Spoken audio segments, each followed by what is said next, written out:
Oh my goodness, welcome back. I made it to the finals of a Yu-Gi-Oh! Day event to try to win the Yu-Gi-Oh! Day map. I vlogged it, I'm going to walk you through my games, and you're going to have to wait till the end to see if the mat came home with me.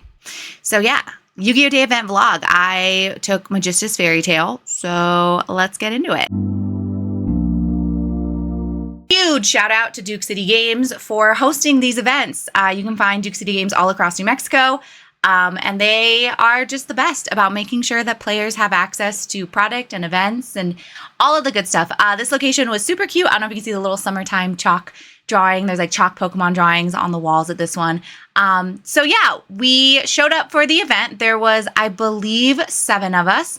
Part of the Yu-Gi-Oh! Day event, if you've never done one of these events, is entry is 3 packs of whatever set the event is for. So we got 3 packs of Glorious Gallery. Here is my boyfriend opening up his 3 packs. Obviously, we're wanting an overframe, but if you have kept up with any of the, I don't know, I guess like news about the pull rates for overframes or starlights, we weren't getting our hopes up, but we got a chibi.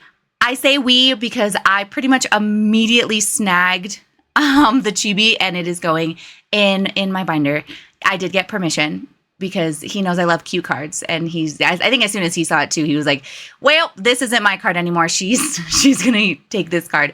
These were my 3 packs. I don't want to spoil the last pack magic of this one, but nothing of note. If you haven't seen my box opening, I opened a whole box of Glorious Gallery. You can see what I got in that. It's a cute set. It is not a set I plan to buy another box of, so getting to rip some packs as part of the tournament was definitely a fun experience. And yeah, it ended up being 3 rounds with 7 of us. I did not get a bye, so you're going to get to watch 3 full games. So game 1, I again am on Fairy Tale Magistus, and my opponent is playing Black Wings. I admittedly do not know what Black Wings does. This is my opponent showing whoever had the bye sat in the chair to the left of us. And my opponent was showing that person. They were like, this is a brick of bricks. I didn't know what their opening hand was. This is the first time I'm getting to see it.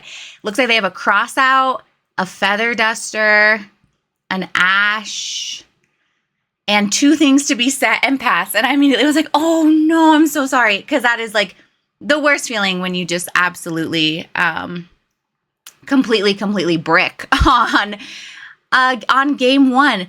But yeah, something that I like, my experience playing at, Duke City in particular, but like I think the kind of card shops that I really like playing at is where there is a diverse player base, meaning not a single person in this tournament was playing cool tunes.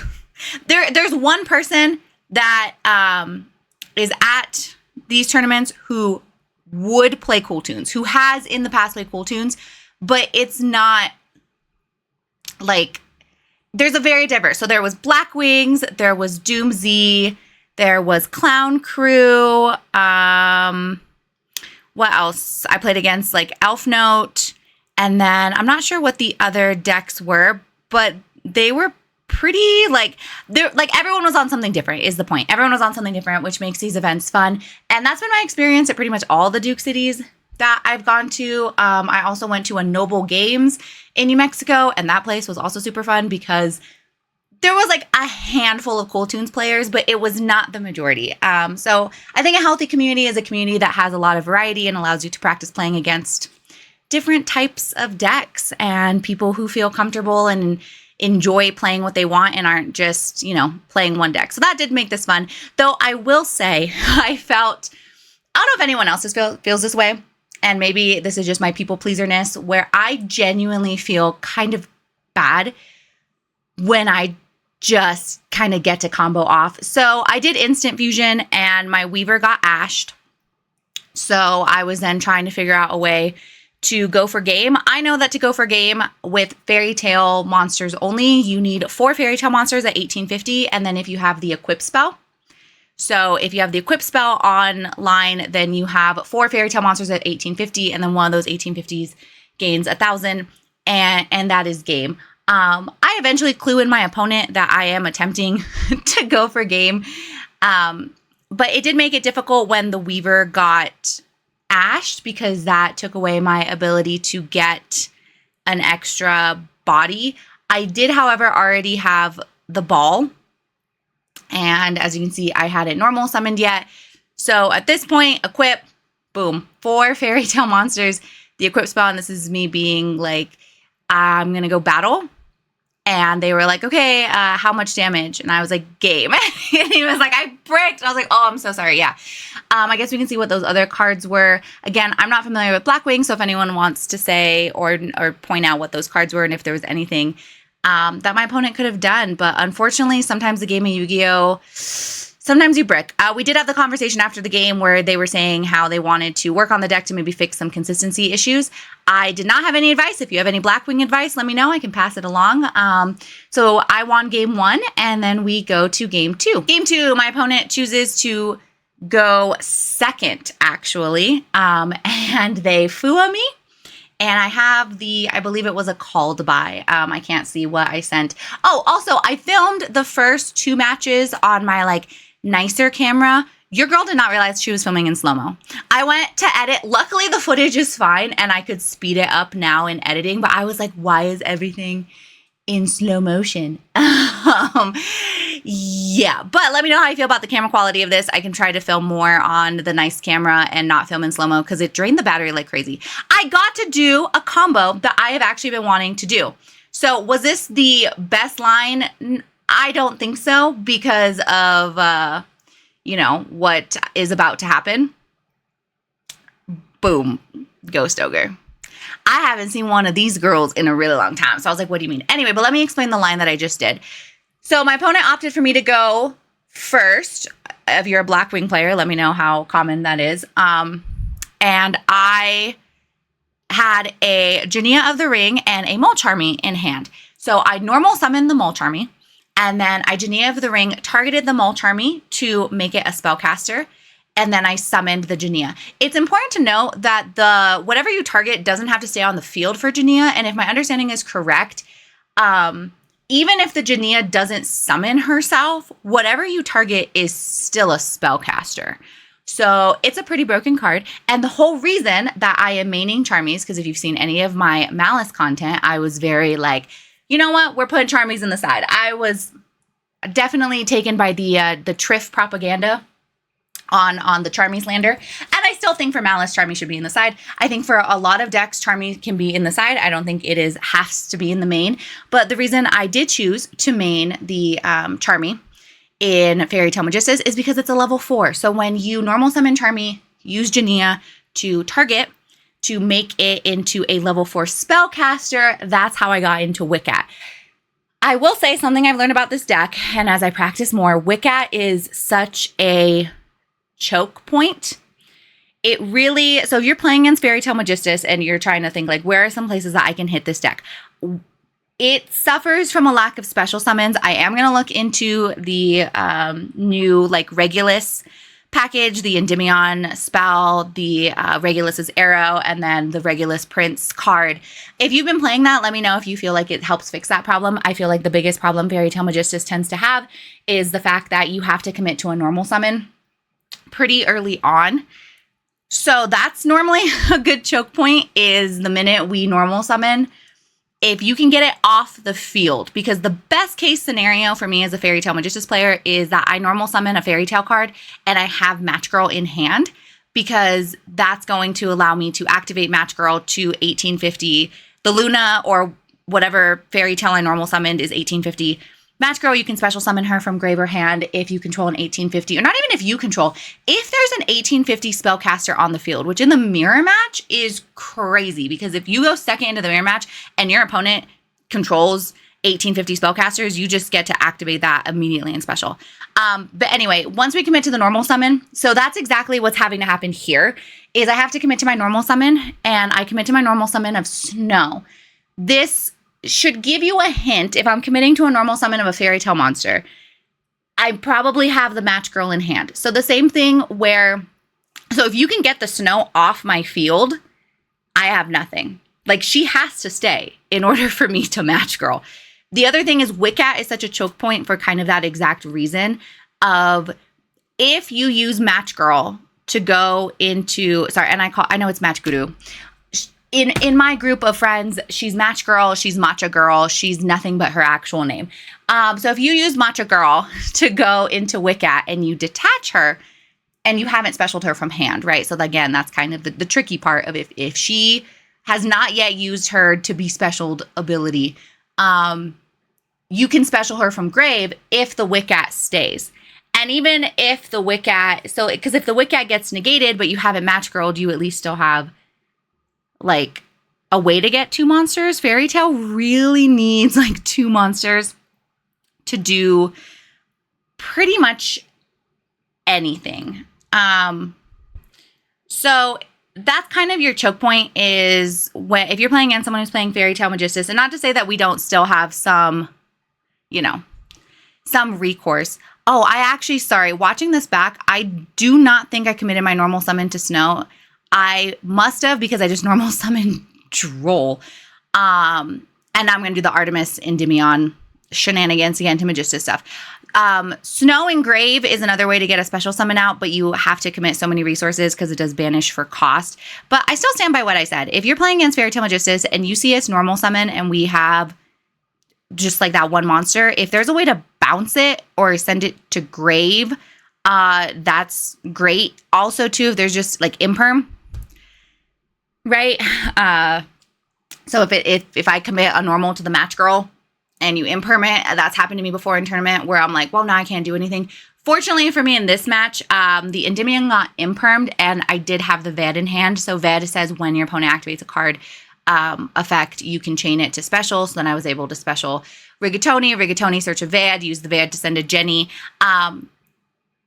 At this point, my opponent was like, I have nothing else. And kind of in my circle or in like the communities I play in, we will get the okay from people to be like, okay, if you don't have anything else, like, are you okay if I just combo?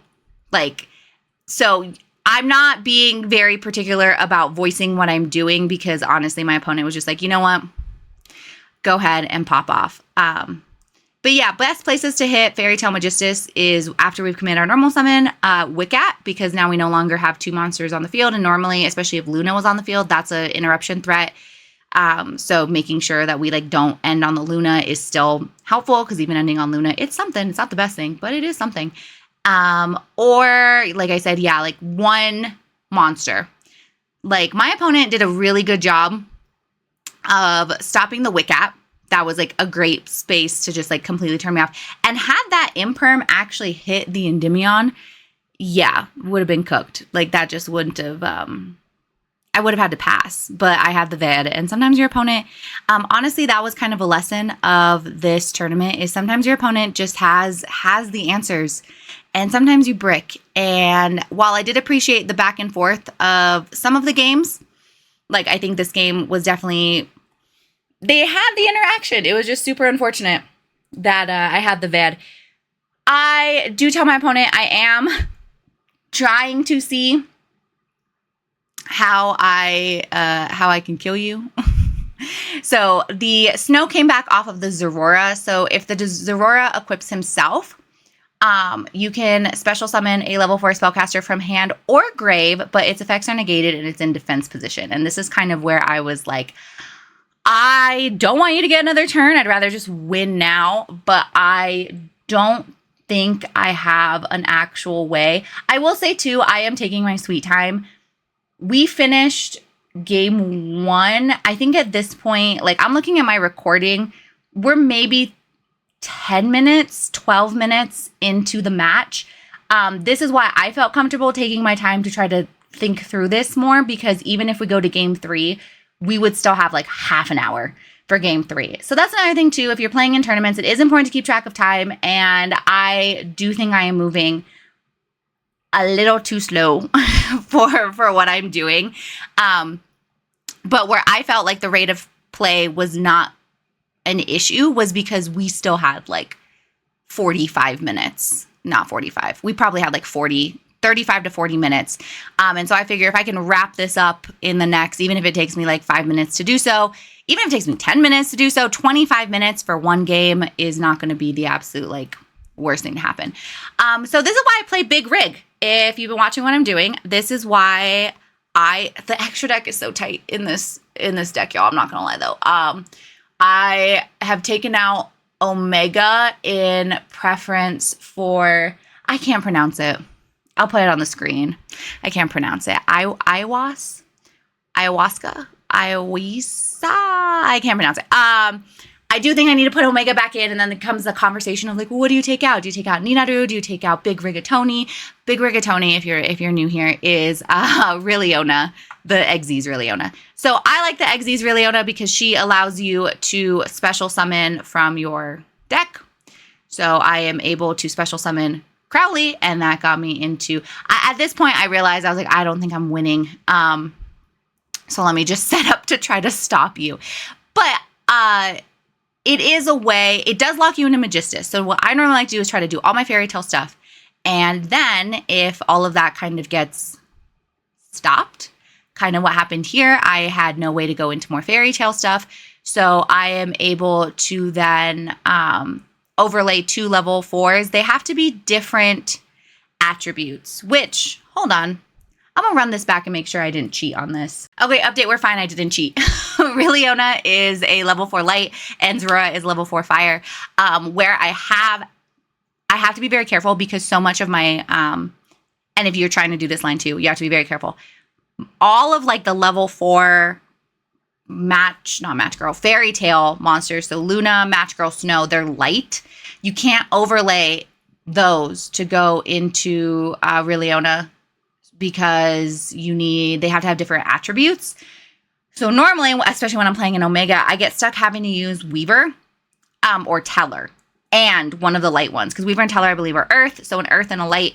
I don't like doing that, especially for an end board. I feel like in this case, it would have been fine because here we are. We're getting into our, an end board. I'm not trying to go for game, whatever. It's fine. I have a monster negate.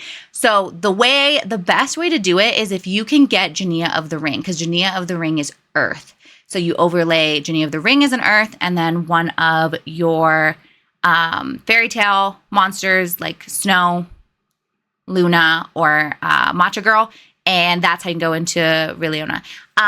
So yeah, at this point I had to pass. I did go ahead and make Chorizo, so if my opponent was able to attack into it, I could basically send that monster back to hand. I did a good amount of damage, so basically I just need it to get back to me with some semblance of monsters on my field, and I should be fine. My opponent is, I don't want to say new to the game, because something I've learned is that there's a lot of people who used to play a lot of Yu-Gi-Oh! And saying you play Yu-Gi-Oh! Or I used to play Yu-Gi-Oh! Does not mean that you play current format Yu-Gi-Oh! Like, if you've been out of the game for, I would even say, 6 months. Like, I don't even think you have to be out of the game for years in order for there to be this feeling of like, what's happening? What do these cards do? What do my cards do? What do your cards do? And so I don't know if my opponent had played Yu-Gi-Oh! In the past. I mean, they did have a good understanding of game mechanics, so I would be inclined to believe that yes, that they had, because they did not appear to be starting from like complete scratch of like, how many normal summons do I get? What's a spell card versus a quick play spell? You know, all that stuff. But they did need to have a good amount of time to read their cards and to try to understand what was happening with their specific deck, which again, I feel like time-wise, we were fine. I took my sweet time. I'm not going to be on them about like, and that's the thing too, if you are nervous about playing in a locals, granted, this was a locals that had prizing, right? It had the mat, which might feel like, oh, it's like a bigger thing. And you're nervous because you're like, oh, I still have to really read my cards and I have to really read my opponent's cards. Don't be. I'm going to tell you right now, anyone who sits across from you and who gets irritated, mad, frustrated, or just makes you feel bad for needing to read, they're the butthole, okay? It's not, you are not the problem. And as a community, I think Yu-Gi-Oh! Does have great people.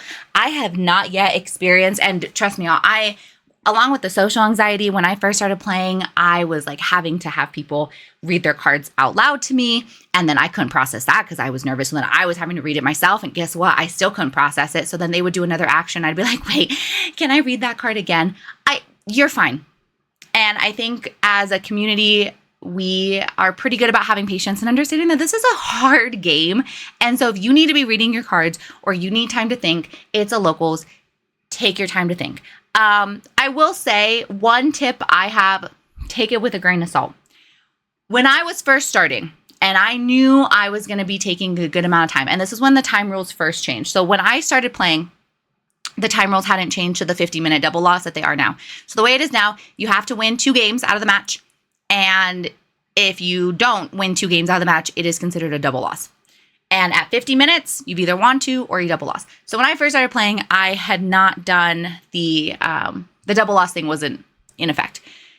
Even then, and then especially once the 50-minute double loss time rules came into effect, when I first started playing, I was more than willing to concede because I went into these as practice.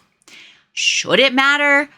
I don't think so. I think it's a card game. I think personally double lossing in locals, I've said my opinion about this in the past and not everyone agrees with it.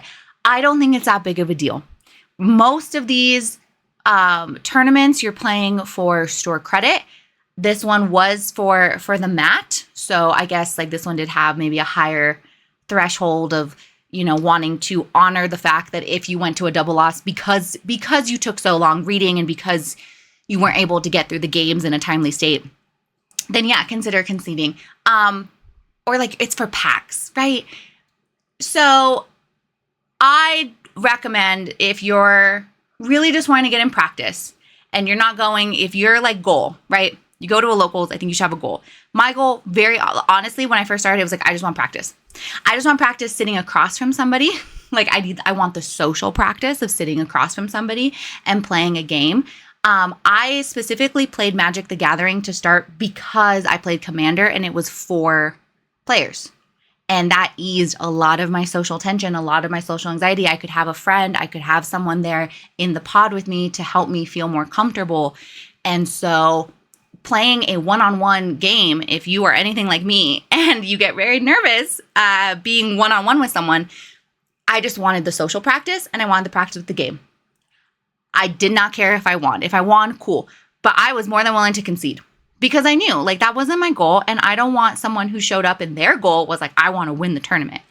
I didn't want them to be irritated. Should I worry about that? Probably not, because if they're getting irritated, that's on them. But I didn't want them to be irritated by the fact that they got paired up against me and I was taking my sweet time reading and, insert whatever reasoning. And so I would just concede. So I do think that's something, if you're nervous about taking a really long time to read, you're nervous about having to, that you're going to be judged because you're not fast enough at the game of Yu-Gi-Oh! And now we have this 15-minute time rule. I won't worry about it too much. I would just think like, what's your goal?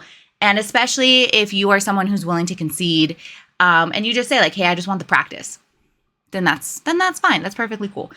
So anyway, back to the game. That was my life lesson, my TED Talk. Back to the game. My opponent ends up making Chaos Angel. They only used it with dark. We did have a conversation about it because I wasn't sure. I didn't know Black Wings was all dark. It was later that I was like, oh, okay, cool. I didn't realize. So that meant that I could, what is it? If you use it with light, they can't be targeted. And if you use it with black, they can't be destroyed by battle. So I was perfectly fine with that. So I do end up using my Zorora. I believed I used it to negate something. And then we end up going to battle. The thing with the Chorizo, which I probably should have saved the Zorora, but I don't know if it necessarily mattered, is Chorizo doesn't have to be the one. Oh, sorry, that's what's his actual name? Magistus Chorizo. We call him Chorizo around here. He is the fusion underneath the Link monster. Oh, I drew into ball, so it was pretty much over. He does not have to be the target of the attack. So if your opponent declares an attack, you can chain Chorizo and send the monster back to him, which is exactly what I did. Because Fairy Tale Ball lets me attack directly.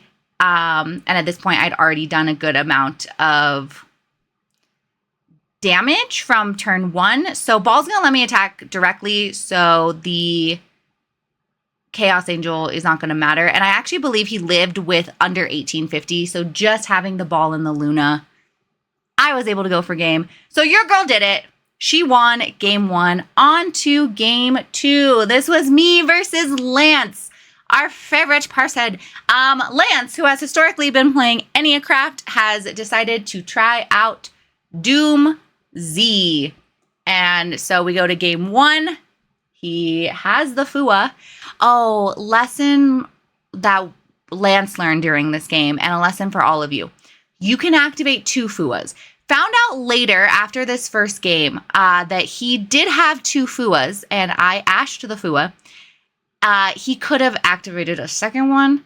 He just didn't know. So for all of you out there who, and he was not the only one. There was actually a couple people who were like, wait, you can do another one? So much of Yu-Gi-Oh! Is once per turn, so I fully understand where this came from. I was the opposite, though, because your girl's always trying to cheat the system. There was one game where someone let me activate 3 Fuas. I think I was playing Malice, which is how I drew into so many freaking Fuas. You can't do 3. You can do 2.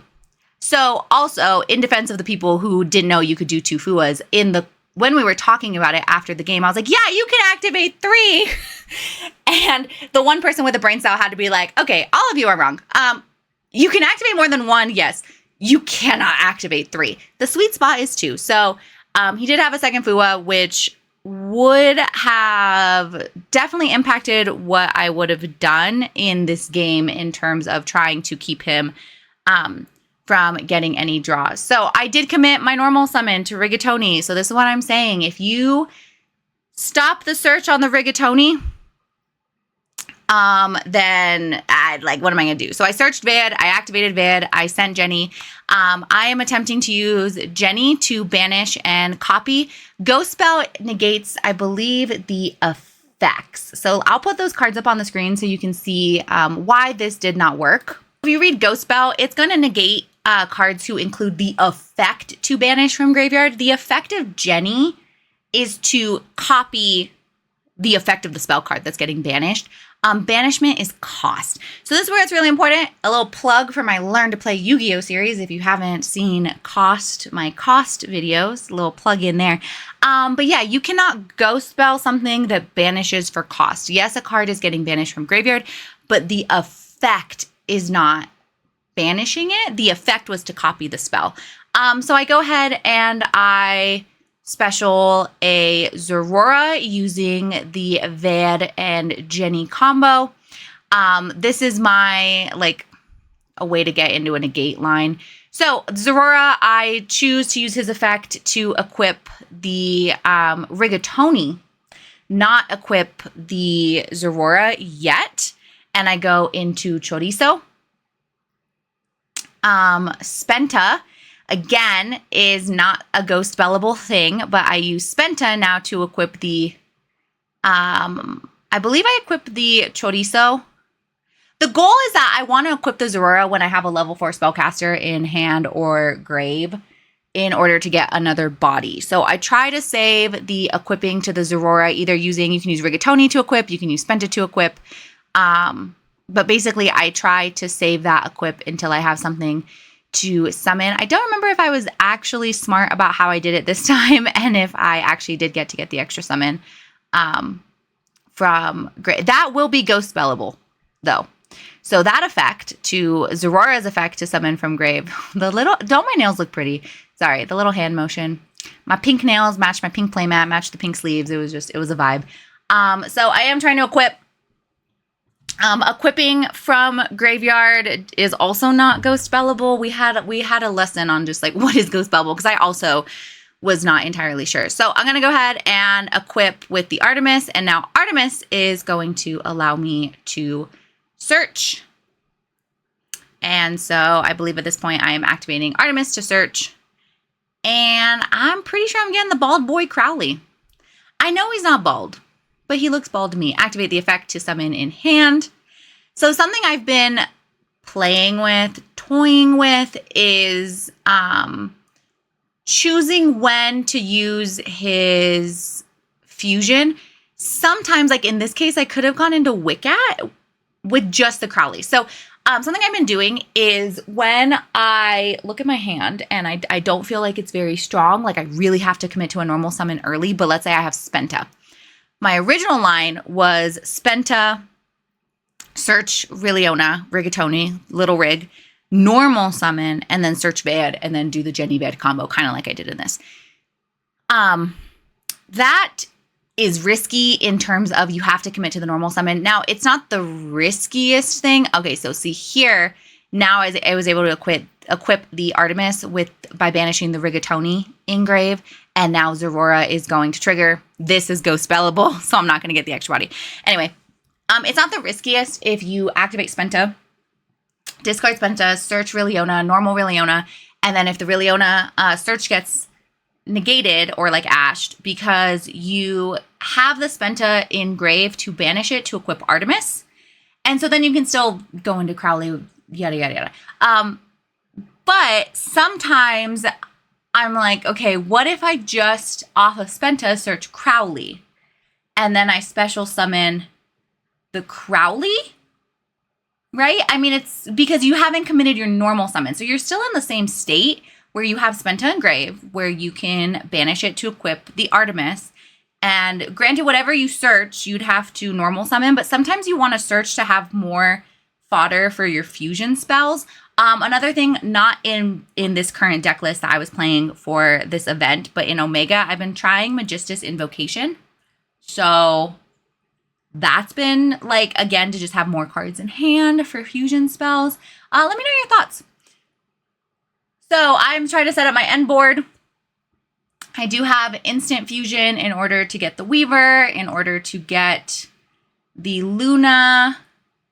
And here's hoping I remember that the Weaver goes to grave at the end with the instant fusion. Sometimes I watch these back. Oh yeah, I did, because I summoned another Weaver. I mean, I'm assuming I'm not going to end on 2 Weavers. Because, yep, then I can equip from grave onto the Weaver that's actually going to stay. This is also why I like running 2 Weavers. I would even really love to run 2 Tellers, because instant fusion, I think instant fusing into Weaver is great, because then you get another body off of her ignition effect. Also, she summons any fairy tale from deck, grave, or banishment, which is kind of crazy. So like if Teller ended up banished sometime later down the line, and then you have a Weaver. But instant fusion, it is going to go to grave at the end. So I like to use that Weaver to go into like another Weaver. So I still end on Weaver.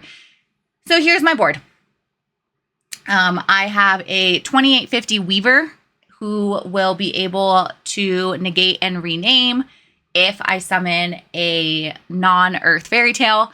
I have the Magistus monster negate. I'd have to send himself to do so, but that's fine. And then I have, and the Magistus also lets you choose a card to destroy. So you negate, and then you get to destroy a card. Doesn't have to be the card that was negated.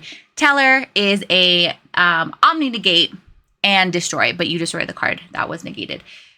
So the thing that my learning lesson, and something I am consistently forgetting, is pendulum monsters, when they are in the pendulum zones, they are spells. So I can't Magistus, I can't do that. Can I Teller? Yes, Teller can negate and destroy literally anything. Well, I shouldn't say literally anything, because someone's going to be in the comments being like, if it's forbidden droplets and they send okay, it's fine, not literally anything, but it can negate and destroy spells, not just monsters. So that's the thing when you are playing against a deck like Doom Z, or I even think Archmage is running pendulums. Yeah, any kind of pendulum deck, it's important to remember that the monsters that are in the pendulum scales are treated as spells. If you are trying to negate a monster that is using its effect in the spell trap zone, so that could be pendulum monsters, that could be equipped monsters, because like with Magistus, you have equipped monsters, you are having to negate a spell. So monster negates are not going to do it. He did commit to PPPPPPT. That was probably too big. Power Patron Terminus patroned power. There's a lot of P's and then there's a T. He didn't commit to Terminus, so he would only be able to attack with power patron monsters. I will say that to Lance's credit, we played literally the next day. So the day after this tournament, we played again, and he absolutely whooped me. This was maybe his 4th time playing a game with Doom Z. This is a deck that he very recently has learned, is working to learn. And he did a great job for having, one, I'm in awe of the confidence to be like, yeah, I'll try it. I'll play it. I'm willing to do it and see how it goes. But then literally like 24 hours after this, we were playing the same matchup and absolutely devastated me. Doom Z is a crazy deck. And so he's picked it up very, very fast. But to his credit, these games we were playing, this was maybe his like 4th or 5th game playing Doom Z. And I think he did a really good job, considering it was so new to him. And also I wasn't much help, because I also don't really know what it does. Which did end up coming up. Okay. So something that I learned, and I thought I cheated really bad, and then I found out I didn't. The Doom Z field spell. I'll put it up on the screen. The Doom Z field spell. It has the effect where like your opponent's monsters lose attack. So I should have taken more damage when he went to battle. We don't catch this until it's already like my turn. Now keep in mind, I have Teller out. So Teller and Weaver can't get destroyed by battle. I'm also at this point chaining Snow. Snow does banish for cost. The effect does not include banishment. So that's also a non-ghost spellable thing. I did chain Snow. So any of my fairy tale monsters, because of Teller, can't be destroyed by battle. So that doesn't per se matter for the field spell for Doom Z. But it does matter for how much damage I take, because even though they're not destroyed, if his monster is larger and mine, even if it's smaller, won't be destroyed, I would still take damage. Where I thought I super cheated is that the field spell has a line about how your opponent cannot activate effects in the graveyard. And obviously I did. I activated Snow and I was like, oh my gosh, no, I cheated.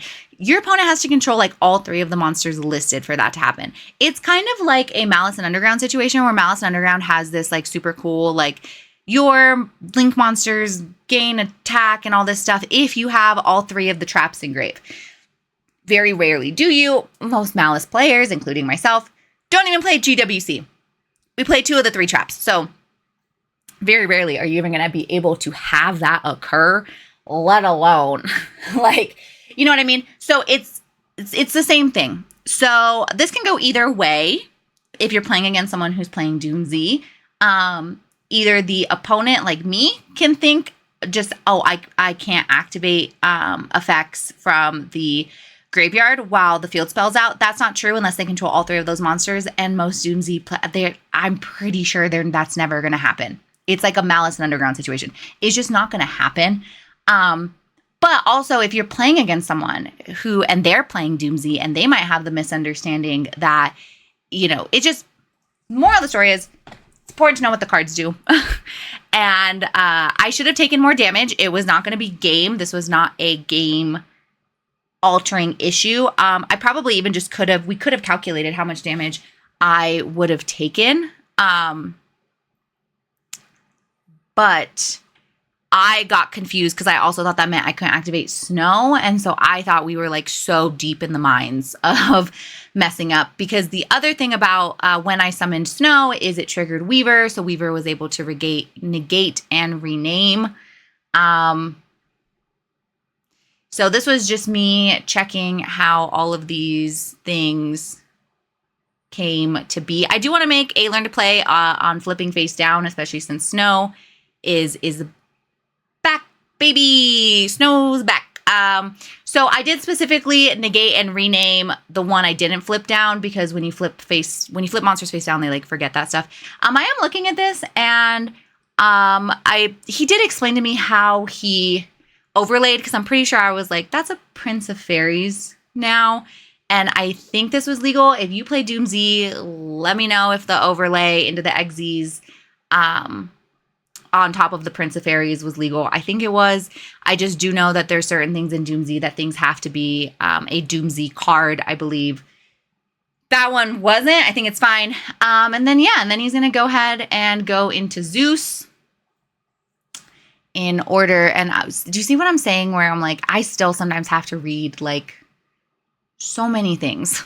I've read this Zeus. How many times have you watched me pick up this card and be like, what in the world does Zeus even do? Yeah. So I just keep reading Zeus to be like, okay, what's potentially going to happen to me? He ends up moving to main 2, trying to get some board state set up in order to, when it gets to my turn, I don't just immediately, all I need is ball. I just need Fairy Tale Ball. And then I just need one. At this point, if you look at my board, I need one more Fairy Tale monster and Fairy Tale Ball. And I am able to just go for game by attacking straight over. Oh, see, this is where we have the realization of monsters, I believe, lose attack for every banished. So I have a lot banished. That is something against the Doom Z matchup if you're going to use Snow, that the spell, there's like a lot of, I don't know. I need to look more into Doom Z too to understand what's happening. Okay, he's going to set Virus.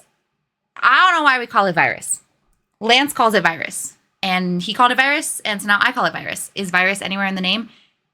No, but it definitely feels like a virus because you can't. It's a droll. Basically, the Doom Z trap is a droll. Your opponent can't activate, they can't search. Which I've talked to people about this, and the consensus is that droll is like that card, a built-in droll in a trap. That should have been given to a bad deck. Why do we give it to Doom Z? But I go ahead and I activate Once Upon a Fairy Tale. I can summon back I can summon a light Fairy Tale monster from hand, grave, banishment. So I choose Luna I believe was from banishment, and Match Girl was from grave. So Zeus is going to resolve. So again, I Luna on the Zeus.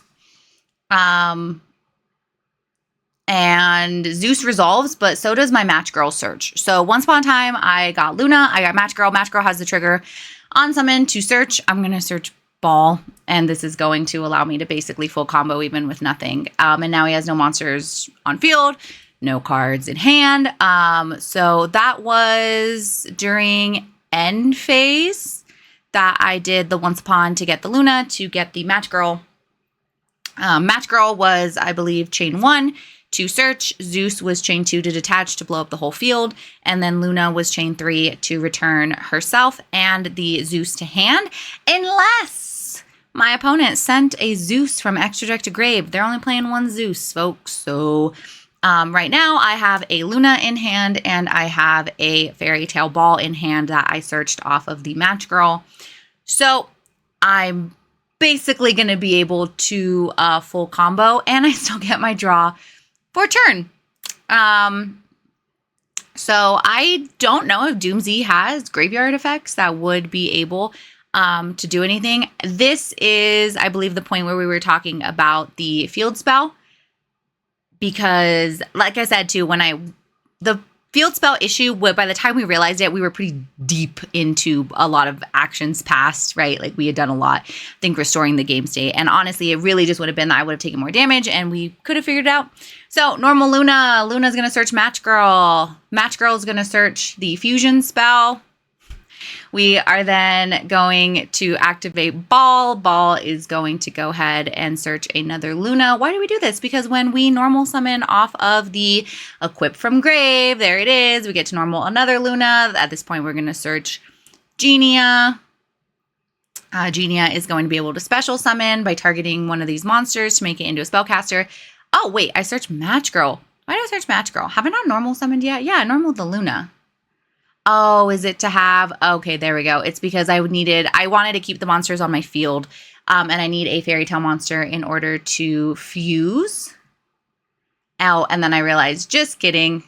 I don't have a legal target for the fusion. So then I do just special genia. And this is still 1850 times 4 plus 1,000. And that's game 1. So we go on to game 2. Okay, game 2. V. Doom Z. Activating Terminus. Remember that the Terminus lock just means that can't attack with anything other than Power Patron. I ash it. I think at this point I don't have any interaction, but by ashing the Terminus, I also remember this game where Lance was like, what do I do? There was a lot of like, again, because this was maybe now the 5th or 6th time he's played this deck. Something I've noticed about Doom Z that I feel like is crazy. It does so well, I feel like, against hand traps. It has a way of still making a board despite being like drolled, even despite like there's certain hands that I think if you looked at and you don't play Doom Z, you're like, this is a brick. And then it ends up not being a brick. So this is what he was trying to figure out is how does he, it looks like a brick, but how can he use this hand to actually get a board state going? So what he ended up figuring out, I think was actually super, super smart. Especially for someone who has not been playing the deck very long, is he's going to go ahead and normal the Ghost Belt. And I was like, okay. And then he's going to go ahead and equip to the Ghost Bell. I had to read this because I was like, wait a second. You don't need to have a Doom Z. Like, that doesn't have to get equipped to a Doom Z card. No, it doesn't. And then he was able to get into whatever, like, this is me reading being like, is this legal? I think it was legal. If you're watching this and if it wasn't legal, let me know why. As far as I could tell, this was a genius move. If this is legal, which I believed it to be based off of my singular reading of these cards. Yeah, normal Ghost Bell and then equip and then those two to go into, I think, is that Vidolium? And then banish 3 to summon the Xyz. Genius. Again, if for some reason we were incorrect and that is not a legal way to play those cards, please let us know. I think Lance and I started learning Yu-Gi-Oh! Around the same time. I love playing him because I feel like we're very similar in terms of how long we've been playing, about our experiences, about, you know, just being open to learning and enjoying learning what things are doing. But yeah, I gave him such kudos about being able to figure out a line with the hand he had and after getting hand trapped, because he initially was like, oh, there's nothing I can do. And I think we often get into feeling that way, especially when we're playing Yu-Gi-Oh! Where you like the line you envision to get stopped. And I think it's such an important skill to be able to think of a different line. Now, if you see my hand, you can probably guess what's going to happen. I have a super poly in hand. So I also had a droll, which I did not think I was going to have to use because I didn't think he was going to get anything going. But once Doom Z gets going, it does not take a lot to put the foot on the gas of Doom Z, and it's really scary. So I do the droll. At this point, I'm not too concerned. I don't think I'm going to have to use Super Poly because he has one monster. But Doom Z is just can really, really push through hand traps. If you're someone who plays Doom Z or you play against Doom Z, give me some tips. Hey, I gave you some tips on what you can hit with Fairy Tale Magistus, stuff that can stop me. Where do I hand trap this? Like, I feel like playing against Doom Z, I will hand trap it a bunch and it doesn't do anything. So my assumption is I'm just hand trapping at the wrong spot. So if anyone has any tips for where's the choke point, I have heard it's the Drastrius. If someone can be a little more specific with me about what do we mean by that? Of what is it? The Xyz? Is it because isn't there a monster in Xyz Drastrius and like a regular one? Let me know. Also, I think that is a sign of a good deck is one that doesn't just die to one hand trap. So, through the droll, he is able to summon another monster. And this is where I do think had he not done this, I he potentially could have. Let me know your thoughts. Okay, I have Super Poly in hand. He doesn't know this. He does know I play Super Poly. I think it's a good assumption if you're playing against a Fairy Tale Magistus deck to assume they play Super Poly and to assume that they're running Super Poly targets in their extra deck. So when he makes 2 wind machines, this is something I'm wondering. I don't know how he could have played around it. I guess maybe just, I don't know if he had just ended where he ended, if it would have made a difference. Let me know if there was other XZs that he could have tried to go into, especially because I had to remind him of the droll. So I'm not sure if going into this XZs was necessarily necessary. Let me know. Let us know if you play Doomsday, how you could have tried to avoid the Super Poly. I did get virused. So in draw, I'm not able to add. I am just, as much as this Super Poly, I felt like the villain doing this Super Poly because he worked so hard for that board. I think that was a crazy board to do off of the hand he had. Like, again, if you have any tips, tricks for any of the decks, for Black Wings, for Doomsday, for my Magistus Fairy Tale, love to hear them, love to pass it on to the people that I play with, because I think that's how we get better, is by sharing ideas. But I was just so amazed. I do use the opportunity before Super Poling, though, when he activates to Ved, because I know I am gonna... This was a terrible Ved, though. Because I rigatoni to search, which, girl, this is where you should have done maybe Crowley? Zorora? That was a terrible Ved summon. I just went into full, like... that's just what I normally do. And then I did it and I was like, wait a second, I can't search. Yeah. And then, oh my gosh, I might be rude, man. Why, me and my hand motions. I get it now when people watch me play and they're like, you just are disrespectful. And I'm like, I'm not trying to be, I think I'm being silly, but that was where I was like, and get these things off the field. Let me do my searches. So I do Super Poly into Garura. He has 2 wind machines and I can Super Poly. I did completely waste the rigatoni search. But your girl already had the vid. So also too, I don't know why I did that. If I like, that was just a weird, I already had the vid. So yeah, then we get to pretty much full combo, I believe. I'm not sure if he has anything that was going to be able to stop what's about to happen, because then Ved is going to let me summon. My choices are Crowley or Zorora. I believe I go for Zorora. Oh, again, bad manners. The reason that took me so long is I was like, I keep summoning my low rarity Zorora off of this. I want to get my pretty Zorora. And he's like, oh, so you got to kill me, but in style. And I was like, obviously, why would I, do this with my least expensive Zorora? I need another copy. I have been liking running 2 Zororas. By the way, I did run 2 Zororas in this. I feel like I understand the Yu-Gi-Oh logic of you want to keep your deck as like streamlined as possible, I guess, right? If you can search it, run one of it. Like there's 1 Tales of the Fairy Tale.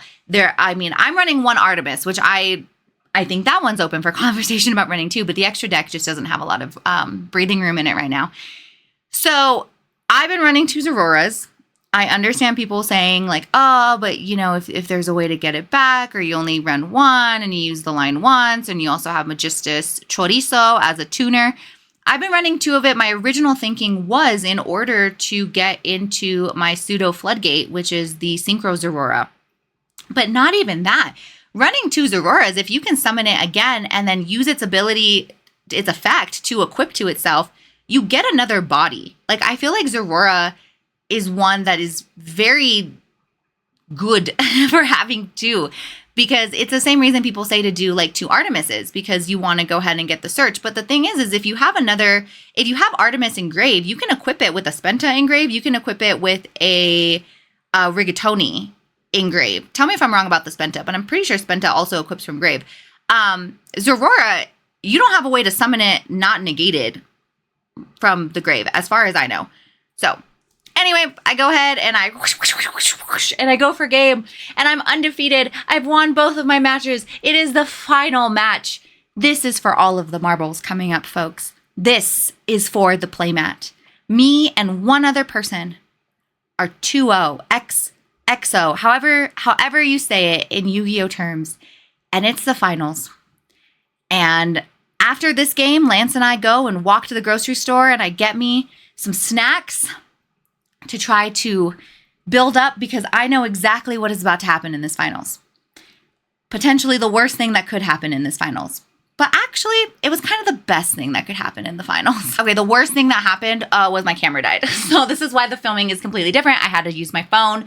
I apologize. Again, I was filming in slow-mo the whole time. I didn't realize that drains your camera. The best thing that could happen was my opponent in the finals, my other undefeated opponent, was my boyfriend. So that mat is mine no matter what. Because it was kind of nice to get to the finals, and both of us were like, oh, one of us is winning the mat. So it took some pressure off. Also, a great thing, I got Nerd Gummy Clusters. Those are my absolute favorite candy, so I am ready for this. I will say, I love playing against my boyfriend. It's a hobby we share. We play against each other. We practice. He has been playing this game for so long. I very much feel like a David and Goliath situation whenever I get matched against him in tournament settings. He is someone who, even like other people at the tournament were like, oh yeah, I've never beaten him. He's really good. Okay. He's really good. And literally when this game started, we did the dice roll. He won the dice roll. I shook his hand and I said, GG's. And he was like, come on, you don't have any faith? And I go, I know the way the games go when it's us. Play you all the time, dude. Play you all the time. I know how the games go. I have gotten to a point where, and I feel very proud in this, okay? It tends to be a dice roll win for us, which I'm proud that I can contend to that. But I am not at the point yet in my Yu-Gi-Oh expertise journey where I can actually break boards very well. That was the thing I've struggled with. I think going second is extremely difficult. Knowing where to properly hand trap so that way your opponent does not make a completely crazy end board is extremely difficult. But I also am not great at breaking boards. It's just something that I don't feel super confident in.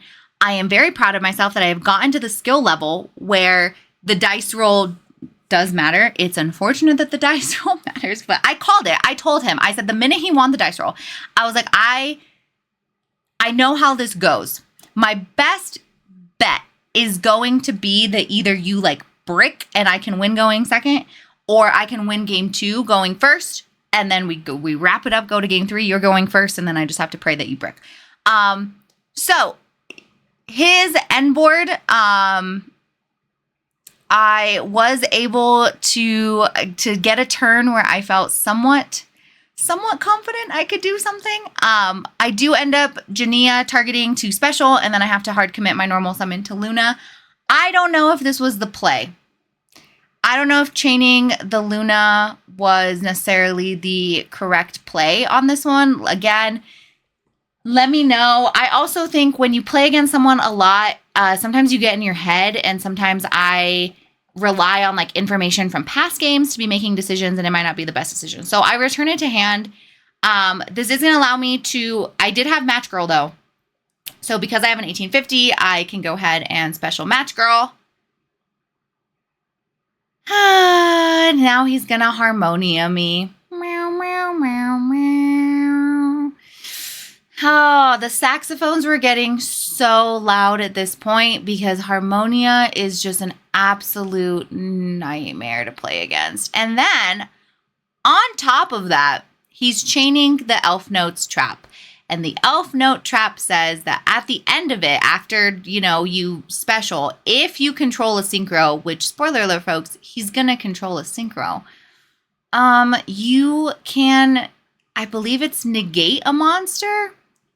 I don't know. I tend to black out at this point when this happens to me. This happens to me a lot. So I'm reading it for the 15th millionth time in my life because I'm like, still can't believe that this is going to do what it's going to do. And so we're going to go ahead and basically put me down to one monster because the Harmonia is going to get rid of one of these.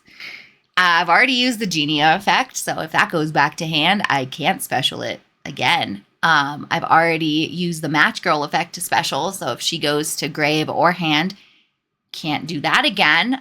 So yeah, we're going to go ahead and negate the Match Girl, so I can't search.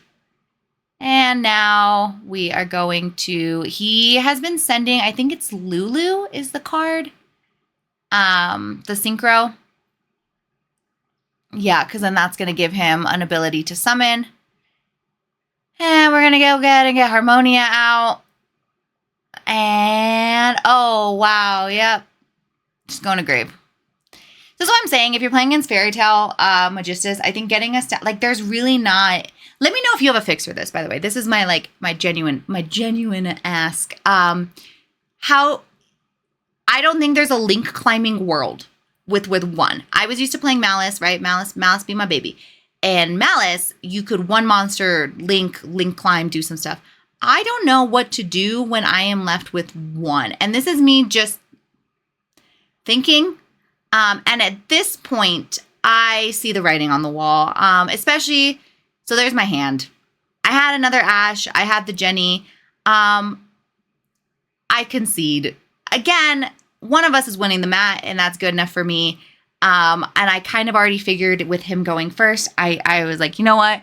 I could see us going to game 3 and going to time. For the sake of time for this, I'm going to concede. Let's go game 2 where I get to go first. And hopefully I get a good enough hand and that I can, you know, full combo. And he tends to have a full time. He tends to have a very hard time beating my full combo. Again, we play against each other all the time. I know how this works. So we do also side against each other. I hadn't sided during the tournament prior to this, but we do go ahead and side. And then we go game 2. I either win and survive to go to game 3 and try to bring the mat home on my own, or I lose and I still get the mat because he wins the mat. Oh wait, game 2. I commit my normal summon to Zorora. Don't know if this was a good idea.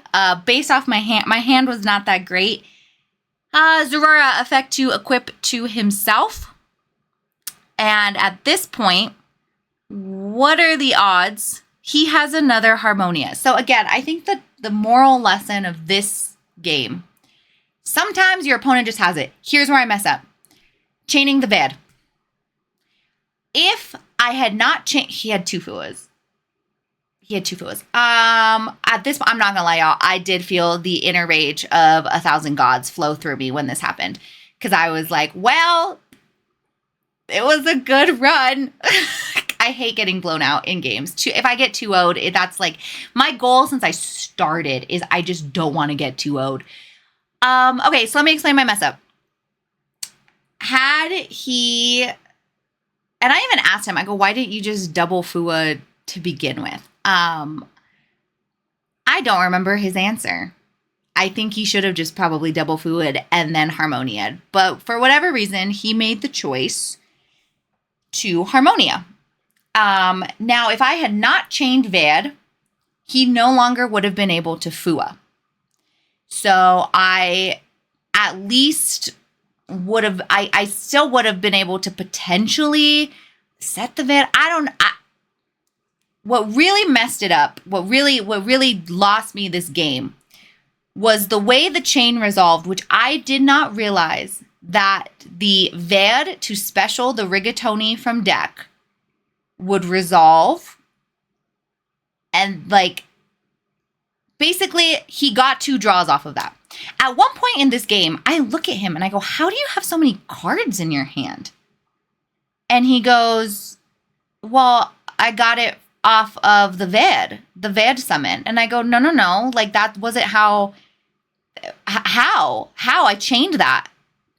And he was like, yeah, you chained Ved to Harmonia and then I chained Fua, and then I chained Fua, and the chain resolves backwards. So Fua resolved again. They had resolved, specialing from deck. The Fuas are, this is him explaining, the Fuas are already live. So when I summoned Ved, after then the Harmonia resolved, he got 2 draws. And could I have played this out? I'm not gonna lie, I got kind of tilted. For complete honesty, I saw no way of playing through this where he wasn't gonna end up with okay, so right now he already drew 2, right? The Harmonia and the Ash left. So he started with 5. He's back to 5. I saw no way to end this with any type of interaction where he doesn't end up with like 9 cards in hand. Let me know. Let me know if I could have played through this in a better way. I got tilted because I got very frustrated at myself for not realizing that that's how the chain was going to resolve. And I thought I had kept him from doing any draws till this point. And when I looked at his hand and saw that it was full, I was like, okay. So I made the choice to concede because also at the end of the day, it's a game and I was already kind of upset. And he sent the synchro that's going to let him special. Because even if I pass and even if he has nothing in hand, I have no way of stopping anything he's going to do moving forward. And he has that synchro engrave. So he's basically going to be able to full combo. I do think there is merit to playing it out and seeing. I mean, I will say there's been times where I was more like, no, I'm going to make you beat me. And he wasn't able to. But that was normally when I had some type of hand traps or any level of interaction. Or, I mean, because like I do have 3 monsters out that he'd have to beat over. I just got tilted. And I was kind of done because the first game was already kind of frustrating. Not actually getting to play. This felt like another game where I didn't get to play. That is the unfortunate part. The thing that I really dislike about Yu-Gi-Oh! Is sometimes there's non-games. You don't get to play. And I like to play. So, spoiler alert, after staring at my extra deck and trying to weigh the pros and cons of playing through this game, and then if I still ended up losing, probably ending up more tilted because I sat through him full comboing, I decide to pack it up, and I get second in the tournament, and I don't win the mat on my own, but the mat did come home with me. You know, a win's a win. Did I win the mat? No. But it was coming home either way. Here it is. So pretty. On the wall. It is not push pinned through. These are magnets. So you can see that goes in the wall. And then use it as magnets to hang up event mats. These are other mats that I had absolutely nothing to do with. But this one, I was a part of. So, you know, a win's a win. What do you think of the mat? Alphonse. Do we like the mat? Alphonse. Yeah. Yeah, we like the mat. So, yeah, that was my Yu-Gi-Oh! Day experience. I did have fun. I will say that last game and whenever you play Yu-Gi-Oh! Games that are non-games can be a little frustrating. But, yeah, I got second. I'm pretty proud of myself. I've really been enjoying the Fairy Tale Magistus deck. Again, if you have any input, tips, tricks for specifically me, or even just if you saw stuff for other people that I could pass along, and I think also do just for the general people who read the comments to help each other get better, let me know. But yeah, thanks for watching. Hopefully, if you made it this far, you enjoyed the vlog, and we'll see you on the next one.